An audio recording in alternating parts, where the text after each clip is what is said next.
Considerações finais. Não temos todas as respostas, mas as que temos. Nossa relação de confiança em Deus não se dá porque Ele nos deu todas as respostas que queríamos, mas sim porque as respostas que Ele já nos deu são o bastante para sabermos que podemos confiar nele. Muitas pessoas questionam o fato de Deus permitir que seus filhos sofram dores e aflições. Perguntam onde estava Deus quando eles vivenciaram grande dor.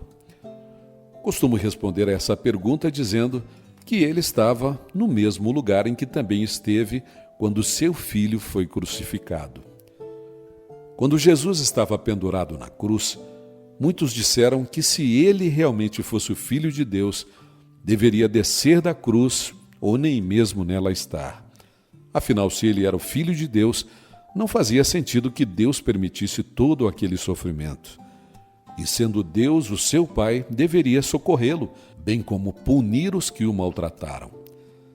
Quem conhece a palavra de Deus sabe que havia uma razão para todo aquele sofrimento. Havia razão para que Jesus sofresse na cruz, e bem sabemos o resultado de seu sacrifício por nós ali. Sim, Jesus morre a nossa morte na cruz. Ele nos substitui, pois ao morrer sem ter pecado, substitui pecadores. Morre nossa morte para vivermos sua vida. Deus nada fez para impedir a morte de Cristo na cruz, e em nada fazendo para impedir, fez tudo o que era necessário para que em seu Filho tivéssemos salvação. Deus permitiu o sofrimento de Jesus com propósito já anunciado muitas vezes por toda a Escritura. O pecado veio ao mundo por um homem e também por um homem vem a salvação. E sobre pecado, mesmo os que não creem em Deus, se não reprovam seus atos pecaminosos, não raro reprovam as próprias atitudes, seus pecados contra eles mesmos. Segundo a Bíblia, nossas falhas diante de Deus dão-nos a sentença de morte. Porque o salário do pecado é a morte, mas o dom gratuito de Deus é a vida eterna em Cristo Jesus, nosso Senhor. Romanos 6:23. Pois todos pecaram e carecem da glória de Deus. Romanos 3:23. Jesus, no entanto, não pecou, e por isso não morre pelos pecados dele mesmo, pois jamais pecou. Ele morre pelos nossos pecados. Assim, por sua graça, em vez de condenação, recebemos salvação. Não foi de graça, mas sim por sua graça, já que foi pago grande preço para nos livrar da condenação do pecado. Porque Deus amou ao mundo de tal maneira que deu o seu Filho unigênito, para que todo o que nele crê não pereça, mas tenha a vida eterna. João 3,16. Todos nós sabemos que um dia vamos morrer. Mas a Bíblia nos fala que quando isso acontecer, o corpo então voltará ao pó e o espírito a Deus. E o pó volte à terra como era, e o espírito volte a Deus que o deu. Eclesiastes 12:7. Segundo a Bíblia, nosso espírito, após nossa morte, volta a Deus para estar em sua presença, em eterna bem-aventurança, ou para ser de Deus eternamente afastado. Estar para sempre afastado de Deus é o que significa a realidade do inferno descrito na Bíblia. Trata-se de uma vida eterna longe de Deus. O que poderia ser pior que não mais poder recorrer a Ele em momento algum e sofrer com sua eterna ausência? A Bíblia chama essa separação eterna de a segunda morte. Então a morte e o inferno foram lançados para dentro do lago de fogo. Esta é a segunda morte, o lago de fogo. Apocalipse 20:14. Também diz que aquele que conhece a Deus não provará a segunda morte. Quem tem ouvidos, ouça o que o Espírito diz às igrejas. O vencedor de modo nenhum sofrerá dano da segunda morte. Apocalipse 2:11. Ainda que muitas pessoas rejeitem essas afirmações sem refletir sobre elas, creio que deveriam rever essa postura, pois se a Bíblia está certa, eles estão correndo um risco de proporções terríveis com repercussão eterna. no mínimo por uma questão de bom senso, deveriam examinar as Escrituras. A obra de Cristo, no entanto, não deve ser vista apenas como algo com efeito na eternidade, pois a partir da transformação realizada em nós por meio do Espírito Santo, Deus vai nos conformando a cada dia à imagem do seu Filho, até que um dia, na glória dos céus, sejamos como Ele é. O fato dessa obra de santificação se realizar nos torna capazes de viver como Cristo viveu, algo somente possível pela ação do seu Espírito Santo em nós. Essa ação do Espírito Santo em nós capacita-nos a viver de forma surpreendentemente diferente da que seria natural diante de nossa condição humana. De fato, trata-se de algo sobrenatural da parte de Deus. O apóstolo Paulo disse que havia aprendido a se adaptar a toda e qualquer situação. Digo isso não por causa da pobreza, porque aprendi a viver contente em toda e qualquer situação. Tanto sei estar humilhado como também ser honrado. De tudo e em todas as circunstâncias já tenho experiência, tanto de fartura como de fome, assim de abundância como de escassez. Tudo posso naquele que me fortalece. Filipenses 4, de 11 a 13. O apóstolo Paulo afirmou ter experimentado ser humilhado e ser honrado, gozar da abundância e enfrentar a escassez. Na humilhação e escassez, ele não achava que Deus havia se esquecido dele, e na abundância, ao ser honrado, ele mesmo não se esquecia de Deus. A afirmação de Paulo quanto a tudo poder no Deus que o fortalecia, para mim não se traduz em uma compreensão de que a força que Deus deu a ele o capacitaria a tudo fazer ou conseguir tudo o que desejasse, mas sim uma constatação que ele fazia do fato de que ele não encontrava outra explicação para entender como vivenciou experiências tão distintas de forma equilibrada, em paz com Deus, guardando a fé. As circunstâncias mudam, mas Deus não. Diante disso, ou andamos por fé, confiando no Senhor, ou estaremos condenados a uma vida totalmente instável em razão de mudarmos conforme as circunstâncias mudam. Em vez de agirmos segundo a vontade de Deus, independentemente das circunstâncias, apenas reagiremos às mudanças. É isso, ou agimos por fé ou apenas reagiremos às circunstâncias. Dessa forma, compreendo que não identificamos uma pessoa fiel a Deus pelo fato dela não passar por aflições, mas sim pela forma com que reage diante das aflições.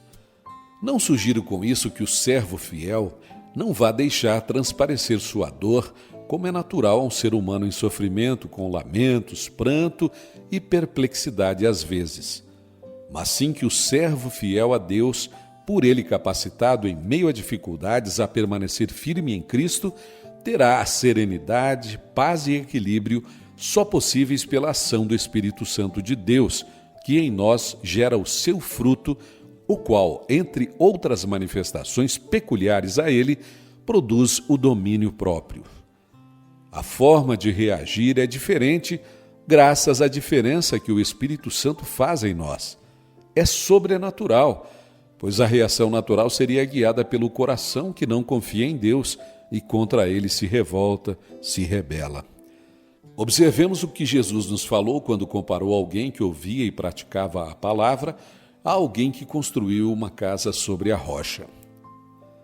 Todo aquele, pois, que ouve estas minhas palavras e as pratica, será comparado a um homem prudente que edificou a sua casa sobre a rocha. E caiu a chuva, transbordaram os rios, sopraram os ventos e deram com ímpeto contra aquela casa, que não caiu, porque fora edificada sobre a rocha. Mateus 7, 24 e 25. Já com relação a quem ouvia e não praticava, disse Jesus, e todo aquele que ouve estas minhas palavras e não as pratica, será comparado a um homem insensato que edificou a sua casa sobre a areia. E caiu a chuva, transbordaram os rios, sopraram os ventos e deram com ímpeto contra aquela casa. E ela desabou, sendo grande a sua ruína. Mateus 7, 26 e 27. A maioria das pessoas imagina um relacionamento com Deus baseado em recompensa pelas obras.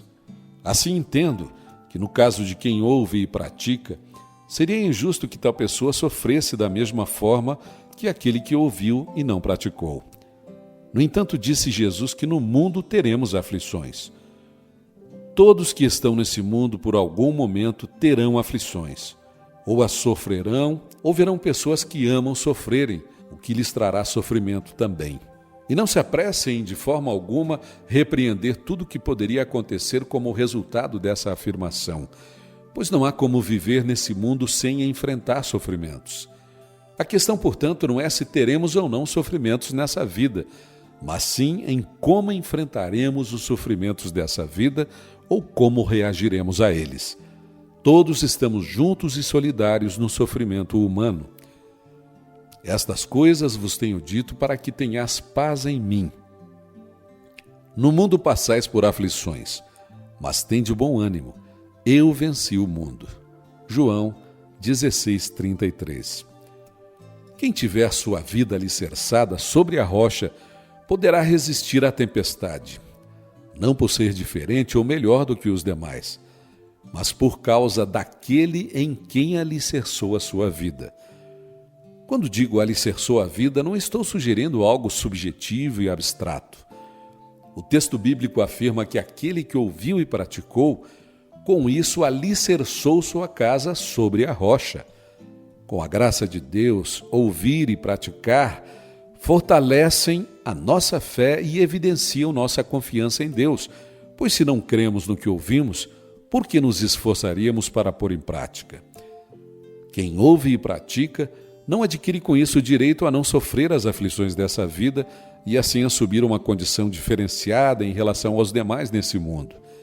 Conquista, sim, a paz, que não confunde de que Deus estará com ele a todo tempo.